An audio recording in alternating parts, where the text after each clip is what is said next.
Alright, today is the 7th of February. I'm just going to go over the price action. Won't be as long as the video as I did before. Hopefully. Hopefully I don't ramble on too long. I gotta learn how to get these, like, down to just good digestible content, but nothing like, wow, this is a 40-minute video like ICT. I don't really want to watch this. So, pretty much, today we pushed all-time highs on pretty much every single indice except for the Russell 2000 and YM, I guess. But ES hit 5,000 for the first time ever, so that's pretty cool. Very, very cool. We're reaching new territories we've never seen before, so you have to change your perspective just a little bit. In this case, you're bullish until proven otherwise. Yeah. Look at my screen. This is what happens. I'm still running on TradingView free. I don't got premium, so I only got one. I got one layout. Can't add more. See, still got the basic plan, but you can make money with the basic plan of TradingView. You don't got to pay for anything if you don't want to. But I digress. All right, so based off of the analysis we made yesterday, the biggest one was this 1 hour fair value gap. I'm going to turn off execution labels. I don't really care about these, and I want to turn off all drawings and everything. I just want a blank chart. So, we noted this 1 hour fair value gap from 1 p.m. on the 24th. We noted that candle bodies were respecting that fair value gap, as you can see. Sure, we had some candle bodies close above it, but that was a sweep liquidity, etc. But at the end of the day, we ended up, that was holding price down at a good pace. Therefore, seeing a break above that level would be telling for continuous bullish price action. So that was a level that we were looking at to break above for all-time highs, which obviously we ended up doing. But I bring that up as this is on the hour. I'm going to get these back up here. The relative even highs that I noted were hit perfectly. Not perfectly, but we went right above them, and we swept 17,775 as well. Some may have been tricked by this wick right here, sweeping highs, and people might have seen, oh, that's a liquidity sweep. I'm going to go short. I guarantee you people got destroyed that way. But since we knew about this 1 hour fair value gap, we knew about it. We understood its relevance, so us seeing that and seeing that we respected it, knew that shorts were off target today. We saw some good movement overnight, which is Tuesday until Wednesday overnight. So this is some overnight price action. Let's pop down on the 15-minute. I like the 15-minute. So today, really, on days like today, my OTE strategy doesn't work the greatest.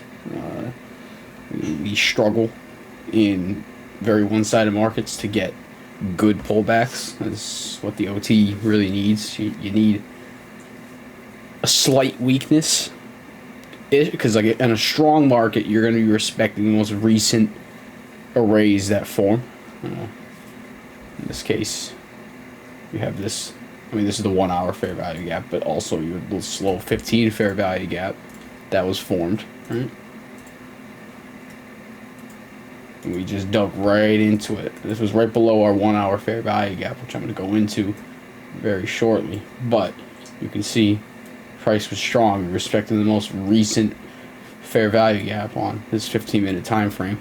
So OTE wasn't really the play, or it could be the play on a very small time frame in which you play specific small legs. So I sometimes will do that. It's not really my, I think that's something I've noticed you have to trust on these large bullish days, because you don't get the option of an entry with OT unless you do it like that. So that's something that I'm looking at more. I think I need more data, but in this case, you can use like this 1 hour fair value gap logic acting as an inverted fair value gap as your logic to enter, right? So, and sorry, 5 minutes. So let's get this down over here. So let's see. I want to mark 9:30 to mark the market open. So, boom. Here's the market open, and that is when we swept liquidity. Is that market open? Which is something to note. You might see that. I mean, the idea of retail hour being in like the first hour of the day, something I remember from my past. I don't really go into it much anymore, but it is an idea that I have thought in certain days, being like, oh yeah, this is what I used to do. Right? When I first started trading, I just, whatever. And this is I see price going down, I'm just going to short it. I'm just going to buy puts. That's what I said. I don't have any models. I didn't have anything like that. I just said, whatever. It looks like it's going to go down, so I did it. So this is the idea. They're catching people with their pants down. So you can see this is our 15-minute or 1 hour fair value gap right here. And look at how you break above it and pull back and respect it perfectly. Or not perfectly, but pretty damn close to perfection. If anything, you want a wick to go slightly under this. So if you have an entry at the bottom of this fair value gap, you see this, it's not even a point underneath it, right? You see that it doesn't guarantee you an entry, but I would say 99 out of 100 times you're gonna get filled, if it pokes under like this. And obviously, let's see. I mean, this is a perfectly logical entry. Right? You have a perfect logical entry here. In this case, you're expecting higher highs to be made. You're expecting in a very heavy premium market for us to take all bullish signals until proven otherwise, even after high time frame liquidity sweep. But this didn't happen in a macro, right?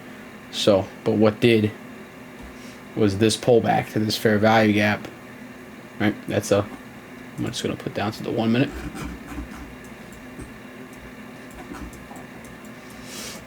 Here we are. Look at what happened. Boom. So price between these points, you can see, hell, we moved from this down. I mean, we moved 50 points, almost close to it, 50 points. Look at that would be something I would be looking at. That range right there is what I try to capture in a week. And it happened during a macro. And it shows how price moves to, this is where you see your liquidity sweeps or your rebalancing of inefficiencies. Price is spooling towards these points. And this is just another case showing how macros are something every trader needs to learn. It doesn't matter if you use it in your strategy or not, but it's still important to know. So in the 1 minute, you get a sweep of old lows, barely, bottom of this fair value gap, and it was the easiest damn trade. We went back up, we went up onto this fair value gap that was formed in the 1 minute, we went back down, respected the CE of this 1 hour fair value gap, and then continued upward. Boom. I mean, that's 157 points. We end up peaking at during the 11 a.m. macro, or 10:50 to 11 a.m. macro. Let's mark this out again. Boom. And boom. There we go. You can mark these as buy side. There we go. Look at, you swept these old highs during these macros.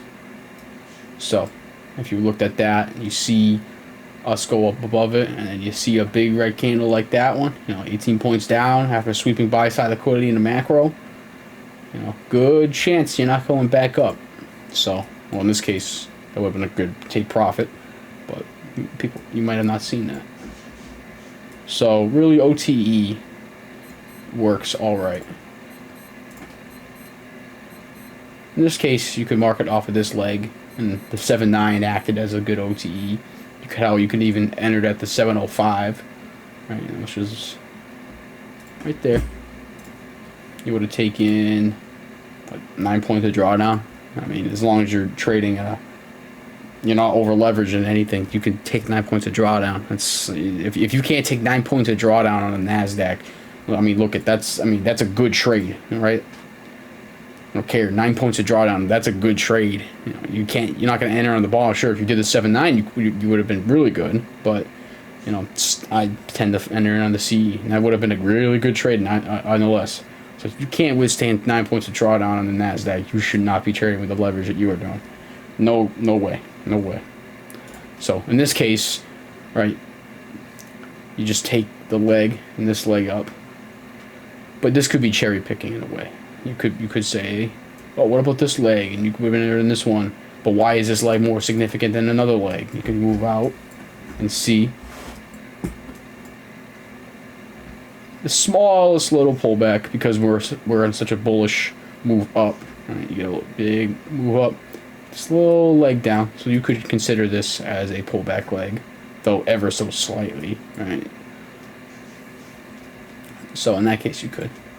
So that could have been the OT of the day. You could mark this out as OT of the day, but so that'd be something that can help you enter in the position if you didn't feel comfortable doing so, with just saying that the 1 hour will act like an inverted array, and then we were going to shoot to higher time frame liquidity. Because at the end of the day, that liquidity we swept at market open wasn't all-time highs. So this is what happened.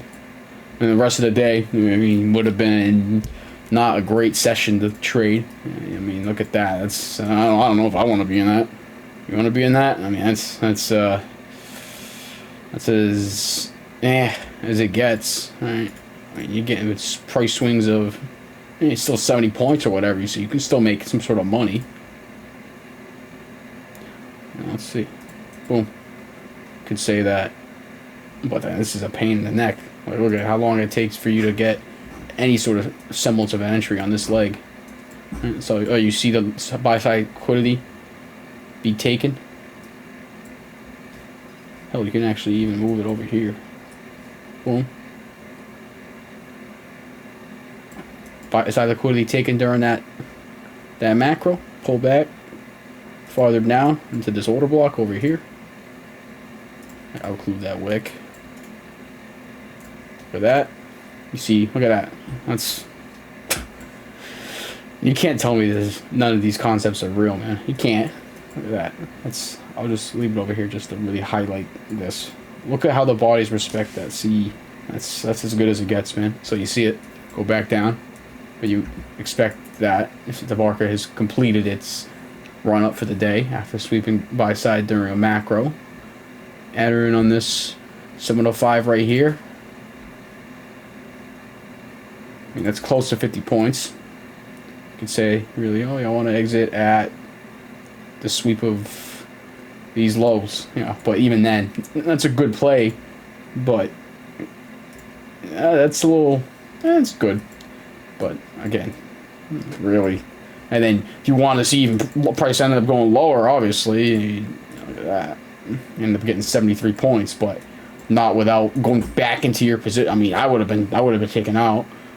Again, how my rules state, would have been taken out, but this is the price action. You can frame both sides. Just stay the hell out of it. You're just gonna save yourself some pain and some patience. So that was pretty much today, February 7th. All-time highs on NASDAQ. Still respects the concepts we learn every single day. One thing we learned most important today was macros. Macros still good, man. Check the silver one. Oh wait, that's because it's on a 3 minute. Never mind. So yeah. Thanks for watching. If you guys got any questions, just let me know. I can try to do these often enough. It's a good way to just look over the price action myself and develop, get good data and whatnot. So, thanks for watching.